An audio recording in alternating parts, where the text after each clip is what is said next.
मयूरभंज बालेश्वर परे एबे सुंदरगढ़ एवं केन्दुझर रे प्रबल बर्षिब। संभाव्य वर्षा को देखि आज एही दुईटी जिल्ला को ऑरेंज वार्निंग जारी करिछि पाणीपाग विभाग। तेबे एही दुईटी जिल्ला रे प्रबल वर्षा जोगु किछि स्थान रे सामयिक पानी जमिबा सह भूस्खलन होइपारे बोली पाणीपाग विभाग पक्षरु आगुआ सतर्कता जारी करा जाइछि।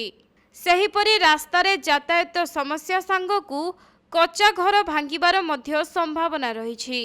सुंदरगढ़ एवं केन्दुझर व्यतीत मयूरभंज, देवगढ़, संबलपुर, बरगढ़, झारसुगुड़ा एवं अनुगुल जिला वर्षा को देखि येलो वार्निंग जारी करिछि पाणीपाग विभाग।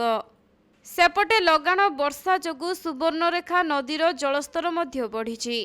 तेणु बालियापाल, जलेश्वर एवं भोगराई ब्लॉक अनेक पंचायत जलमग्न हेबा सह चाष जमी क्षतिग्रस्त हेबार आशंका करा जाउछि।